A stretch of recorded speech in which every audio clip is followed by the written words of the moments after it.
Too much of anything is a bad thing. Life without balance results in an unbalanced life. Walking around the block every day is good. Walking or running 6 hours a day is bad.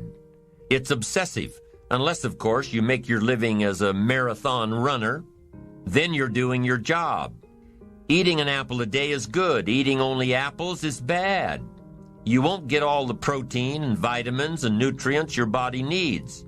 Working hard, burning the midnight oil, doing it until is good. Working nonstop, never taking a vacation, never having any fun, never spending quality time with the people you love, working day after day, month after month, never taking a break year after year is bad. If you've got your nose to the grindstone all the time, how are you ever going to spot new opportunities, consider new ideas? It doesn't work that way. You've got to stop and ponder where you've been and where you're going. You've got to reflect so you know if you're even on the right track. Everyone has heard the story of Willie Loman in the play Death of a Salesman. Willie was a workaholic. He typified the old-fashioned concept of success. After all, if you're always working, you must be successful. No, it doesn't work that way. For workaholics, there's never enough work. They can work 10, 12, 14 hours a day, take 2 jobs, work them back to back. The only satisfaction is fighting off sleep, denying life's pleasures, getting more tasks done. Some people are impressed with this type of behavior. But just because a workaholic spends too much time working, that doesn't mean he or she ends up with the most money. These people are generally more task-oriented than results-oriented. They're busy being busy, not busy being productive. Workaholics generally end up alienating their families, losing their health, facing a crisis of values. Now, wouldn't you prefer a life of productivity rather than a life of tasks? Of course. When you schedule your time and take advantage of your time, you can work smarter instead of working longer.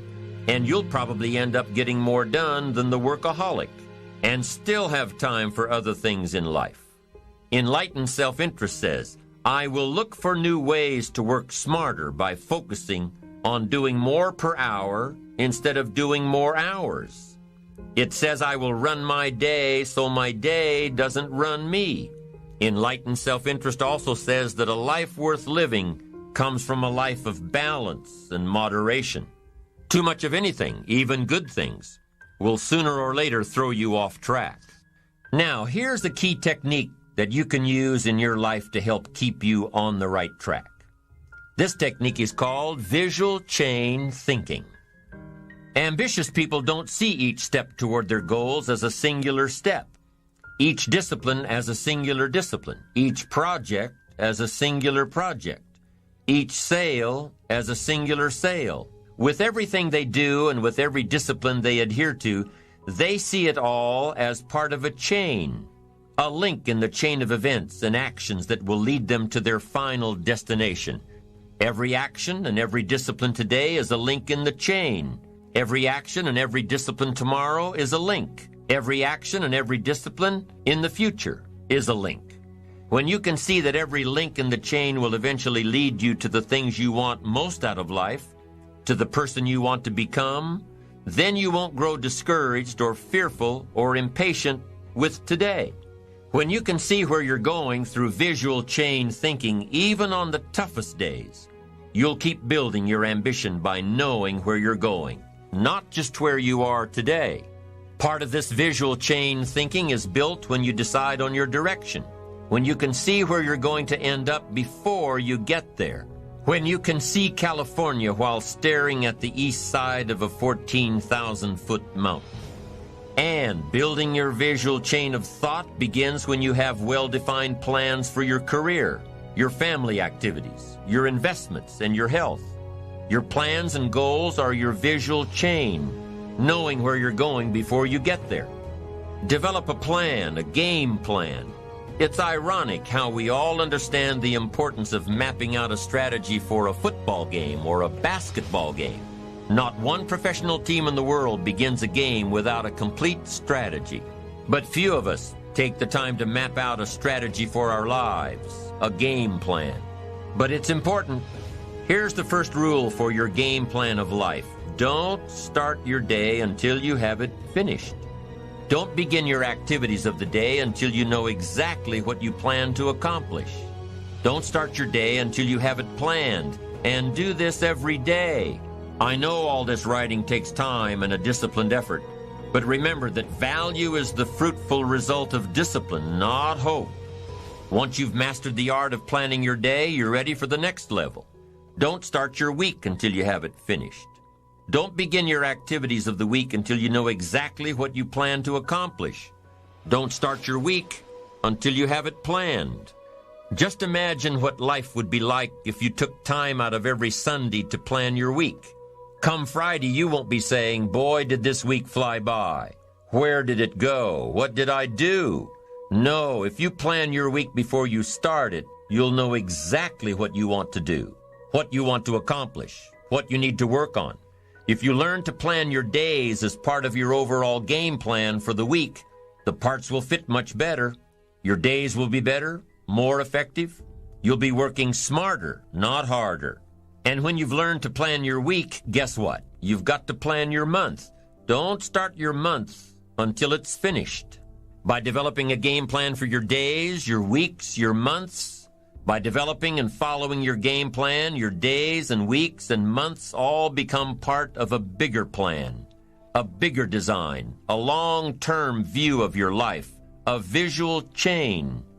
You'll start gaining a greater perspective of it all because you are planning. It takes great discipline on your part, but it will soon lead to a new habit, a habit of mastering your time, a habit of discipline that will lead you to the good life. Now, if visually seeing the future is new to you, if you've never developed a game plan before, let me offer a few tips. There are two things that you need to understand before you create a game plan. Number one, a game plan, a visual chain of your future, is like a spreadsheet. Instead of listing numbers, you list activities. It's like a to-do list.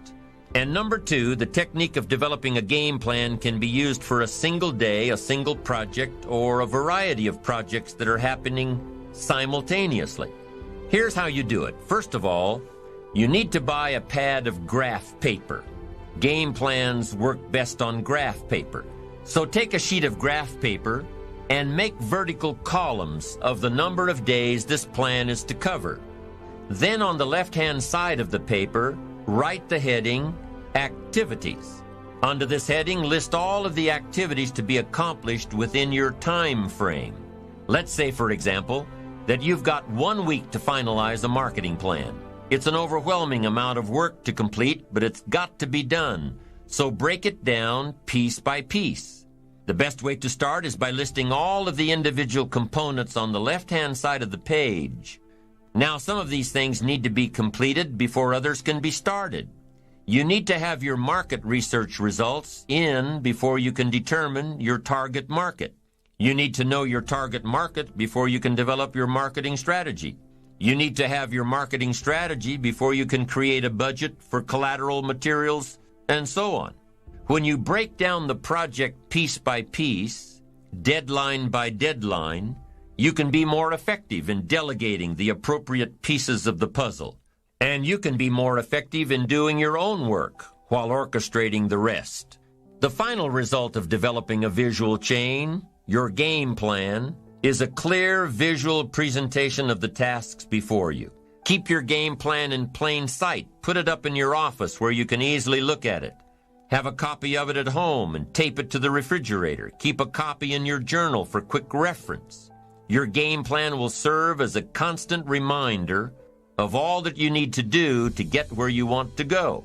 If you're doing all that you're scheduled to do, game plans are very rewarding.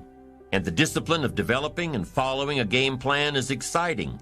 Day by day by day, week by week by week, month by month by month, you'll see the magic of your dreams and plans turning into reality.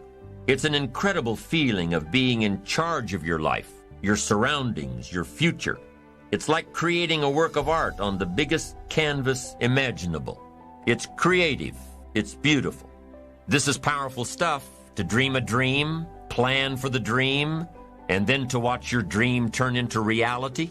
And what's really powerful about creating game plans is that you can see your future right before your eyes. So on those days when your energy isn't up to par, your enthusiasm is a little low, your ambition isn't pulling you, and your attitude isn't on the high side, on those days, use your game plan to see how far you've come and take time to realize just exactly where it is that you're headed for. On those days, it's your discipline and visual chain of the future that will pull you ahead. It can't possibly set you back. It'll pull you ahead. Develop a game plan for your life and make sure that it includes more than work projects. Make sure that your game plan includes time for recreation, time for reflection, time for exercise, time for health, time for spirituality. Let's say you've developed your plan and you've penciled in writing a report from 9 a.m. to 10 a.m. Well, what if you don't do your best report writing this early in the morning? What if you do this kind of work best at 3 in the afternoon? Then juggle your projects around a little. Know yourself well enough to know what you do best at different times of the day, of the week, of the month. Know the best time for you to accomplish a certain type of task and schedule it during those times. You have to work with your game plan in order for it to best work for you, and you have to maintain the discipline of working your plan until you've got it down. In the end, it is your own discipline that acts as the magic catalyst to give substance and depth to your ambition, to achieve your own plans and dreams, to have what you want to have, and to become what you want to become. Your consistent self-discipline is the magic catalyst. The ultimate question cannot be whether you are going to make the fundamental disciplines your own. The ultimate question is when. With the intense and consistent application of worthy disciplines, we have the individual and collective capacity to change ourselves, our incomes, our attitudes, our lifestyles, and our effect on other people. We can change opinions, we can change leadership, we can even change the direction of our nation.